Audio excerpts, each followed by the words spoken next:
그간 몇몇 이제 세미나 포럼에서 발표할 기회가 주어졌을 때 저희가 개발했던 이제 호흡 지알 소프트웨어를 가지고 개발 사례를 중심으로 어떻게 개발을 해야 하는지, 무엇을 갖추어야 되는지, 뭐 기존의 디지털 헬스케어 서비스와는 어떤 차별점을 두어야 되는지 뭐 규격이나 규정을 중심으로 많이들 말씀을 드렸습니다. 오늘 이 자리는 또 미래 전략 포럼이다 보니 앞으로 이제 허가 승인이랑 시장 출시들을 목전에 두고 있는 이 시기에 디지털 치료제가 어떻게 다른 뭐 기존에 나와 있는 모바일 서비스들과 비교했을 때 혹시나 놓치지 말아야 될 것은 무엇인지, 헬스케어 시장에서 이 디지털 치료제가 어떻게 자리매김해야 하면 좋을지에 대한 것에 대해서 좀 말씀을 나눠보고자 합니다. WHO는 이제 헬스케어 시장에서 전 세계적으로 의료 분야의 인력 위기가 이제 올 것으로 예측을 하고 있습니다. 근데 현재 수준의 이 헬스케어 시스템들이 유지되기 위해서 약 한 20%의 인력이 부족할 것이라고 예상을 하고 있는데요. 그래서 2030년까지는 1,800만 명의 의료진이 부족할 것으로 예상을 하고 있고, 의료진에서 추가로 900만 명의 간호사와 조산사가 필요할 것이라고 보고 있습니다. 이런 의료 인력의 부족으로 인해서 국가 간, 지역 간, 소득 간의 건강 서비스 격차는 더욱 심화될 것이라고 예견을 하고 있는데요. 그럼에도 불구하고 인간은 이 문제를 잘 해결해 나갈 것이다 라고 지금 얘기를 하고 있습니다. 이런 앞서 이제 예상되는 이 문제들을 해결해 나가기 위해서는 좀 더 복합적으로 이제 접근을 해야 하는데요. 뭐 부족한 인력들을 새로 확보하고 양성해야 된다는 건 가장 기본적일 것 같고요. 그 이외에 지금 현재 있는 의료 인력들의 업무의 효율성들을 증대시키고 대체시킨다든지, 액티브 파트너로서의 환자 역할들을 강화시켜서 의료 자원을 좀 더 풍부하게 한다든지에 대한 것들이 솔루션이 될 수 있습니다. 이 각각의 사항들을 조금 보시면 디지털 헬스케어 영역들이 이미 많이 또 시도하고 있는 분야들이기도 합니다. 이 코비드-19 이 팬데믹을 겪으면서 우리나라를 비롯해서 뭐 미국이나 영국 등 여러 나라에서 이 디지털 헬스케어를 많이 주목을 하고 있습니다. 특히나 디지털 헬스케어를 국가 이니셔티브로 삼고 이제 여러 나라에서 투자를 적극적으로 하고 있는데요. 미국을 보시면 2021년 기준으로 시장 규모는 약 702억 달러, 그리고 한 5년간 연평균 성장률을 보게 되면 23.2%로 계속 성장을 하고 있습니다. 전체 병원 중에 한 76%가 원격 진료를 이행하고 있다라고 볼 수 있습니다.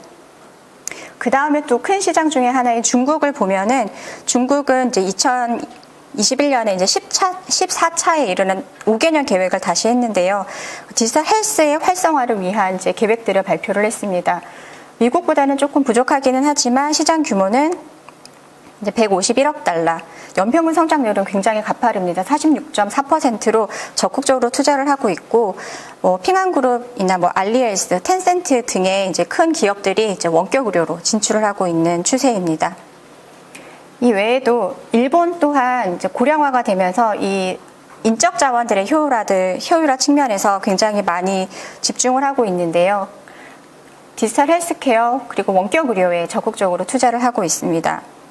유럽의 독일이나 영국도 마찬가지로 약 2억 달러 안팎의 시장 규모를 가지고 연평균 22에서 한 24%의 성장세를 보이고 있고, 작은 국가이기는 하지만 싱가포르 역시 약 30%의 성장세를 가지고 디지털 헬스케어에 계속 집중을 하고 있는 현황입니다. 이런 이제 디지털 헬스케어 자체가 어떻게 밸류를 가질 수 있는가에 대한 것들을 보게 되면 여러 지금 저희가 디벨롭하고 있는 치료 영역을 비롯해서 진단이나 검진, 웰리스 부분, 또 혹은 신약 개발과 같은 R&D 부분이나 어떻게 이 시스템들을 조금 더 효율적으로 하게 되고 좀 더 가치 기반의 치료를 할 수 있게끔 하느냐에 대한 경영과 재무의 영역에 이르기까지 이 전 영역에서 디지털 헬스케어의 밸류를 높이기 위해서 적극적으로 보고 있습니다. 이 중에서 치료 역량의 향상을 키워드로 한 디지털 치료제 영역에 있어서의 연평균 성장률도 두드러진다고 볼 수 있습니다. 이 디지털 헬스케어가 많이들 집중을 하고 있다 보니까 헬스케어 시장의 지금 성장세를 조금 살펴보시게 되면 2020년도에 헬스케어 시장이 한 8.4조 달러에서 2030년에는 한 1.7배 증가할 것으로 지금 예상을 하고 있고, 그 중에서도 디지털 헬스케어의 성장률은 이 헬스케어 성장률의 거의 배에 가깝습니다. 디지털 헬스케어 시장 자체는 약 3.3배가 증가될 것으로 예상이 되며, 이렇게 성장되는 성장세에 맞추어서 의료 비용은 약 3조 달러가 절감될 것으로 예측을 하고 있습니다. 국내에서도 이 트렌드를 그대로 이어가고 있는 상황이라고 볼 수 있고요. 디지털 헬스케어의 성장세는 조금 글로벌 성장 추이와 못 미치기는 하지만 전반적으로 계속 성장하고 있는 추세라고 볼 수 있습니다. 이 디지털 헬스케어 시장이 계속 이렇게 진화를 하고 있는데, 그래서 디지털 헬스케어라고 하는 이 영역들 중에서도 디지털 치료제라고 하는 제품들도 나오기 시작을 하고 개발들도 하기 시작을 하는데, 좀 다른 각도에서 이거를 살펴보면 어떨까 합니다. 지금 연속 혈당기에 대한 부분들이 조금 나오고 있는데, 혈당기의 역사를 조금 되짚어 보게 되면 보시는 자료는 간이 혈당 측정기라고 해서 1세대 혈당기입니다. 그래서 효소 비색법이라고 하는 기법들을 이용해서 검사를 하게 되는데요. 여기에 들어가는 스트랩 자체는 세척하고 닦아내야 되는 상황인 거고, 육안으로 판정을 하게 되는 거고, 그래서 그 지표도 보시게 되면 전자 방식이 아닌 다이얼 방식입니다. 그래서 이거를 검사하고 하는 조작자의 기술에 따라서 결과값의 편차가 생길 수밖에 없었던 1세대 제품인데요. 이것들을 계속 개선을 해서 나왔던 제품이 2세대 혈당기입니다. 닦아내지 않아도 되는 이제 검사지였는데, 검사 방법은 효소 비색 검사지인 걸로 동일한 제품이기는 하고요. 이게 닦아낼 필요도 없고, 세척할 필요도 없고, 그리고 조작자의 이제 기술 요소에 따른 오차의 범위들을 많이 줄여놓은 제품이기는 합니다. 그럼에도 불구하고 여전히 한계점들이 분명히 존재했었던 방식인 거고요.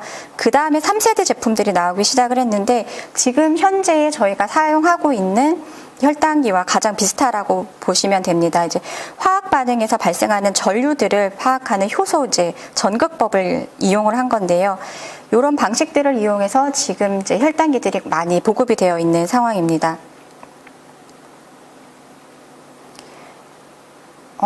이제 최근에 나오고 있는 제품들의 형태가 조금 더 이제 디자인이 예뻐지고 형식들이 자유로워지고 블루투스 연동으로 데이터 연동이 되기는 하지만 측정 기법 자체는 3세대 2세대에서 3세대로 넘어온 초기의 모델에서 지금까지 계속 이어져 오고 있는 상황입니다. 이 다음에 지금 4세대 혈당기로서 나오고 있는 게 체열이 필요 없는 비침습적 방식의 이제 연속 혈당기, 혹은 이제 간질액과 그 세포와 세포 사이에서의 간질액에서부터 이제 혈당을 측정할 수 있는 이제 고감도 비침습적 센서들을 이용한 제품들, 이런 것들이 나와 있고요. 이 이제 비침습적 방식 자체가 애플워치에 들어가 있는 이제 혈당 측정의 방식인데요. 이것처럼 꽤 오랜 시간 동안 계속 디벨롭이 되어 왔습니다. 첫 번째 이니셜 제품들이 나와서 시장이 굉장히 센세이션했을 거라고 기대를 합니다. 피를 뽑아가지고 혈당을 측정할 수 있다고, 그래서 이것들로 지금의 내 상태를 알 수 있다고 했던 그 역할들로부터 현재 거의 자동화되는 이 시점까지 오랜 시간 동안 여러 방식의 개발들이 이루어졌을 거고요. 지금 또한 이제 혈당 측정에 대한 부분을 넘어서서 인공체장과의 연동을 통해서 지금의 내 혈당 수치가 낮으니 자동으로 인슐린을 투여를 해, 혹은 어떻게 하면 인슐린 투여를 할 수 있고 고혈당을 가지 않게끔 조절해 줄 수 있을까 하는 부분들이 이제 디지털 치료제의 영역으로까지 넘어왔다고 볼 수 있습니다. 이제 지금 이거는 IQVIA에서 제공한 디지털 헬스케어 영역에 대한 부분이기는 한데요. 보시면 굉장히 다양한 분야들이 있습니다. 이 전부가 디지털 헬스케어라고 말하고 있는데요. 앞서 말씀드린 연속 혈당이나 지금 이제 저희들이 개발을 하고 있고 또 여러 보고 있는 생활습관병 관리라든지 치료법들을 보고 있는 이 디지털 헬스케어 영역에서는 이 각각의 분야들, 웨어러블 기기를 가지고 디지털 건강 관리를 한다, 바이오 센서를 가지고 건강 관리를 한다, 이러한 것들은 아직까지는 다 각계전투라고 볼 수 있습니다. 이런 임상시험의 영역이나 센서에 대한 영역, 뭐 휴대폰 카메라로 어떤 것들을 디텍션해서 질환을 치료를 한다든지 아니면 조기 발견을 한다든지 하는 이 모든 것들이 실은 다 각자로 산재되어 있는 여러 기술들일 수밖에 없는 형국인데요.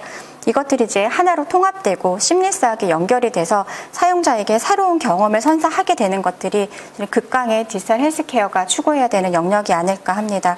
앞서 말씀드린 이제 혈당기가 수작업부터 시작했던 그 모든 과정들을 거쳐서 지금은 비침습적으로 굉장히 센서 하나만 붙이면 한 달 내내 나의 혈당 수치가 실시간으로 들어오는 이 하이테크놀로지의 시대가 이르기까지 앞으로 이제 디지털 헬스케어도 계속 진화하고 발전할 것이라고 생각을 합니다.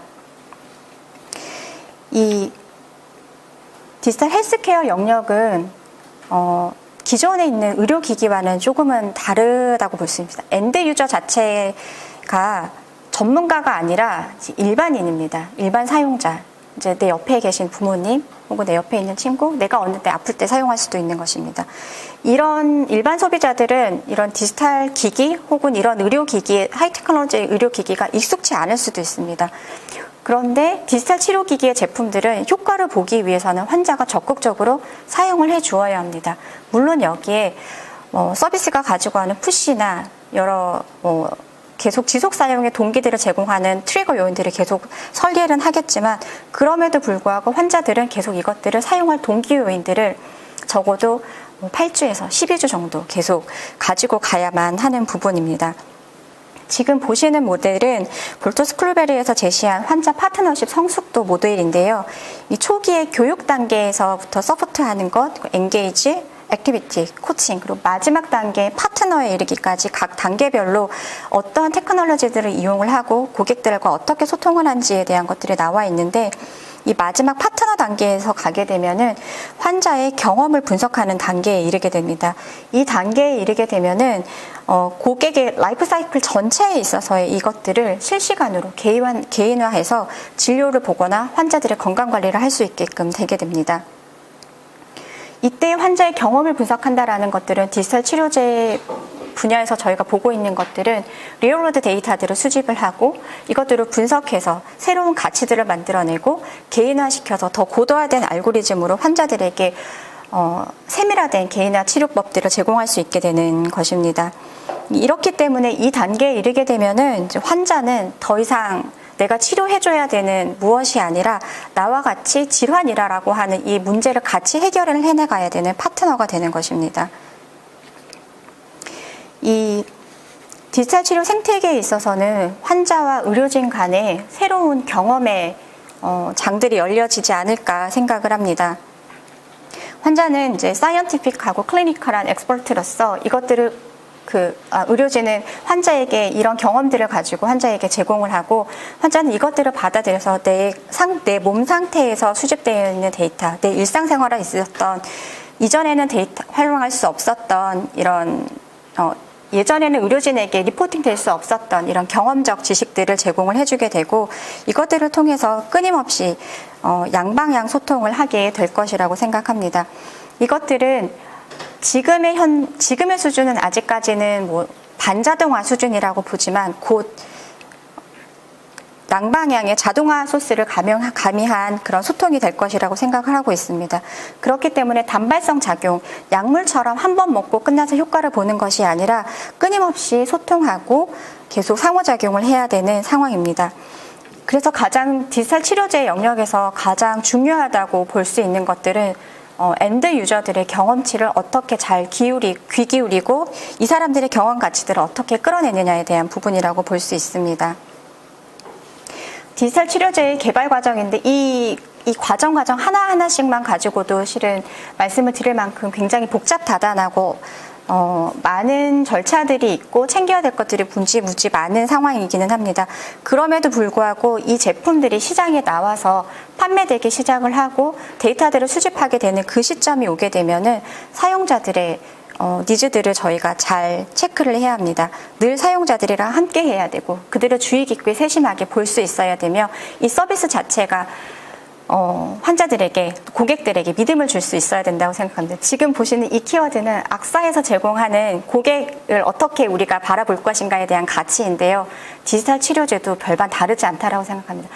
반드시 다른 시장 혹은 다른 분야에서 고객들을 생각하는 것만큼 가치롭게 생각하고 중요하게 가야 되는 것만큼 디지털 치료제 영역에서도 고객을 계속 중심에 두고 어떻게 이 사용자들이 잘 사용하게끔 하고 만족시킬 것인가에 대한 것도 저희가 좋은 기술을 개발하고 튼튼한 임상 효과가 좋은 알고리즘을 개발을 하고 그래서 에비던스를 쌓는 것 이상으로 저희가 놓치지 말아야 될 것이라고 생각을 합니다.